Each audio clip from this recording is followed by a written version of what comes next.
8h41, la revue de presse d'Europe 1. Olivier Delagarde, ce matin, les frappes sur l'Iran sont intervenues un peu trop tard pour figurer dans la presse. Oui, en tout cas dans leur version papier, mais si vous souhaitez prendre un peu de recul, c'est possible. Voilà deux choses que vous pouvez lire ce matin. D'abord, l'interview qu'a donnée le chef d'état-major de l'armée israélienne aux médias Grand Continent. La vision de l'armée israélienne, expliquait-il il y a 3 jours, c'est que désormais les autorités iraniennes ont mis en place une nouvelle doctrine qui est celle de la réplique immédiate contre Israël face à toute agression.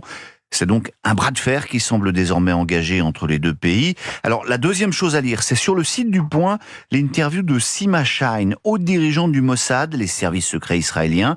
Elle s'exprimait évidemment avant les frappes de la nuit. Israël va répliquer, elle en était sûre. Pourquoi ? Eh bien, mon sentiment, déclare-t-elle, c'est que l'Iran a décidé de rentrer en guerre contre Israël.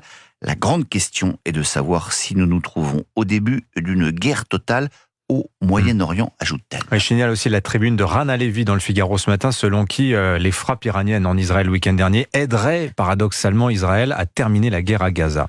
Sinon, tous vos journaux reviennent ce matin sur la crise d'autorité de Gabriel Attal hier. Et notre Premier ministre aura bien du mal à trouver des commentaires franchement positifs sur ces annonces. À gauche, sans grande surprise, on vitupère. L'Humanité dénonce un Gabriel Attal qui sort la matraque. Il y a aussi l'angélisme façon Lacroix, où Isabelle de Golemin écrit que sanctionner les parents de délinquants n'est pas la bonne méthode. Ils ont bien plus besoin d'être soutenus, encouragés, conseillés que sanctionnés, affirme-t-elle.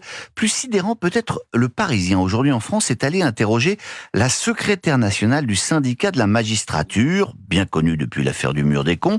Cette représentante de ce syndicat de gauche explique sans sourciller que elle n'a rien remarqué chez les mineurs.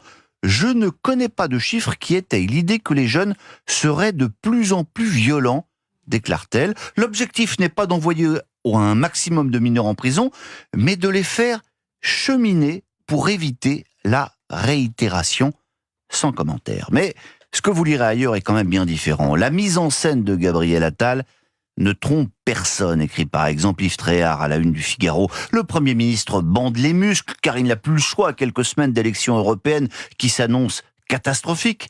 Catherine Ney nous parlait des 100 jours il y a un instant, mais que s'est-il passé depuis son discours de politique générale il y a 3 mois ? Demande Tréhard. Quand vous promettez, agissez et vite, a-t-on envie de dire à Gabriel Attal. Et pourquoi, comme il l'a annoncé hier, attendre encore 8 semaines pour mettre en musique ses propos ? Même son de cloche ce matin dans le Midi Libre, dont le cœur penche plutôt à gauche. La question de l'autorité est posée depuis si longtemps qu'il est largement temps de passer des intentions aux actes, écrit Olivier Biscay. On s'étonne alors qu'il faille réunir des dizaines d'interlocuteurs dans un énième Grenelle pour déterminer les grands axes d'une politique pourtant réclamée à corps et à cri par les familles. L'ambition est toute simple, elle prend le nom de fermeté.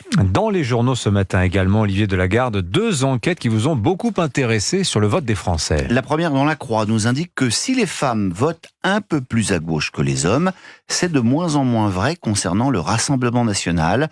À l'époque du FN, elles étaient rebutées par Jean-Marie Le Pen, explique Paula Pinto-Gomez, mais ce n'est plus vrai avec sa fille Marine. Autre électorat important, les vieux. Jusqu'à présent, les plus de 65 ans ne votaient pas pour le Rassemblement national. Eh bien, on assiste à la grande bascule des retraités, annonce l'opinion, en gros titre.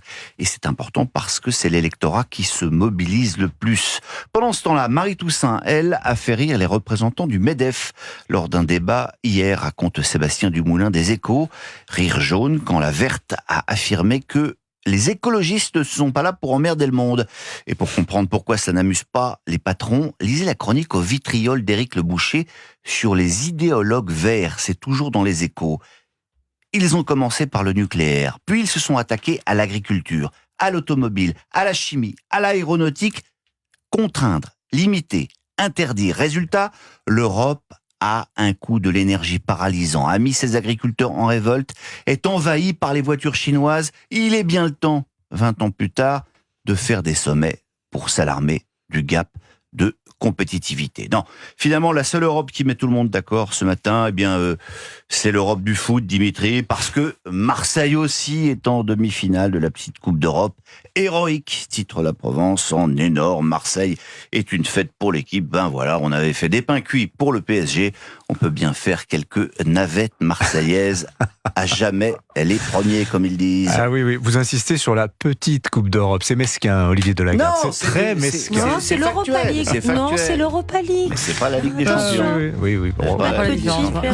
il n'y a pas de petite Coupe d'Europe. Elles sont toutes C'en grandes. est deux Coupes d'Europe. Elle n'a pas de grandes oreilles, c'est Vous tout. êtes ultra politiquement correct. Oh là là, mais non, mais moi j'ai... Et vous Extraordinaire. Vous n'allez pas avoir beaucoup de copains marseillais. Ah oui, oui, Mais attendez, je évitez, cite, hein. alors justement, je cite le titre de la France, le titre de l'équipe.